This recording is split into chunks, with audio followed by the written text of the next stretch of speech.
So if you didn't know, I was a professional ballerina and I had to quit because I have something called Ehlers-Danlos. It's a connective tissue disorder that's genetic and it causes things like widespread pain, constant dislocations, subluxations, chronic fatigue, dizziness, dysautonomia. It causes a range of symptoms that just makes it extremely hard to carry out the physical load of ballet.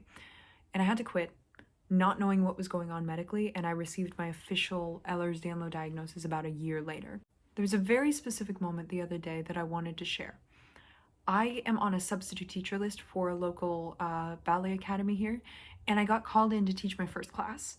I was with these intermediate students, and as I'm going down the attendance list, it lists if they have any allergies, it lists if they have any injuries or any disabilities. And I get to this one girl, and next to her name is the words Ehlers-Danlos. This one kid in the first ballet class I teach, which by the way, this is my first time back in a ballet studio since I had to quit. I haven't stepped foot in one in about 2 years now. And this the first time I step into a ballet studio, and one of the students has Ehlers-Danlos. And the girl was absent, which I was incredibly thankful for, because if I had seen that girl's face, I would have just burst into tears. So I'm standing in that classroom. Obviously, I can't make a facial reaction, but that was the first time I realized not only did I accomplish all of that within ballet, I accomplished all that within ballet while being chronically ill, unknowingly. And it hit me like a motherfucking truck. Two things. Number one, I'm so much stronger than I realize. Because I'm standing in that room full of people, full of all these people who have fully functioning bodies that had no fucking pain in it. I started in a body that wasn't functioning correctly. I worked twice as hard and I got twice as far. And that was the first time I ever acknowledged that was in that room like 2 days ago. Because I knew I was a strong person.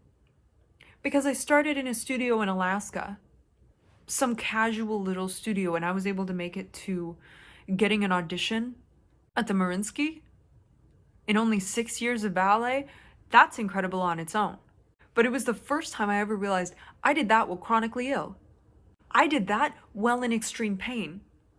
I did that when my toes were dislocating underneath me in my pointe shoes. And here's the other thing. Ever since I got diagnosed, I've been identifying with my diagnosis. Like, I say that I have Ehlers-Danlos, but in reality, I think it's like a part of me. And I limit myself and what I do and where I go because I'm like, oh, I have to accommodate my illness. You never accommodated your illness when you were in ballet. You pushed twice as hard because you knew you were starting from a lower place. And then I thought about it and I was like, how much do I do that with every single other trauma I've ever been through? And yes, I am referring to having a chronic illness as a trauma. Sue me if you want to, because it is slightly traumatizing to grow up in a body that doesn't function the way that it should. Maybe traumatic isn't the right word. That's what it feels like as someone who has to live with it. But I thought, how much do I do this with my other traumas? How much do I identify with the abuse that, I went through with my family? How much do I identify with having to grow up in incredibly unstable conditions? How much do I identify with all the bullshit I've been through? How much do I let that ingrain into my psyche and tell me that I'm weak?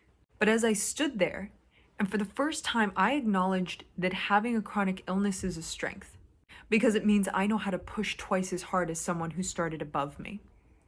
It means I had every disadvantage in the book, and I still made it further than you.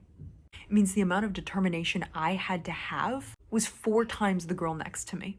And when I got back to my car, I had a really, really deep conversation just with myself, right? Where I just sat and I was like, Bailey, I need you to remember who the fuck you are. I need you to remember what you went through. And you are no longer going to look at it as a sign of how broken you are. You're going to look at all you went through and remember how strong you are. You are resilient. You are powerful. And there are very few people who could have done what you did. And then it made me kind of sad because it was like, how much am I limiting my potential? Like, how much am I placing a ceiling on myself of what I can accomplish in this life? Just because I look at everything I went through as a measure of how broken I am and not how strong I am. And then I just started getting really, really crazy in my thinking. Like, I could be an ultramarathoner. I could be a neurosurgeon. Like, just thinking of these outlandish things that I could do. because I finally stopped thinking of myself as little and broken. You can be chronically ill, you can be traumatized, you can be abused, but these are not things that you are.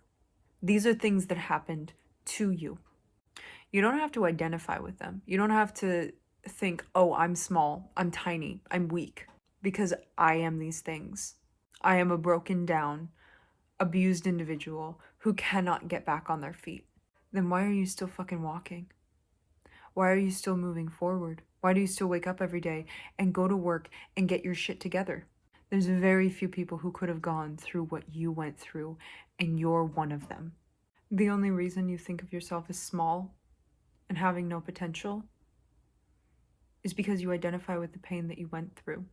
You tell yourself that hurt so bad that now it is all that I am.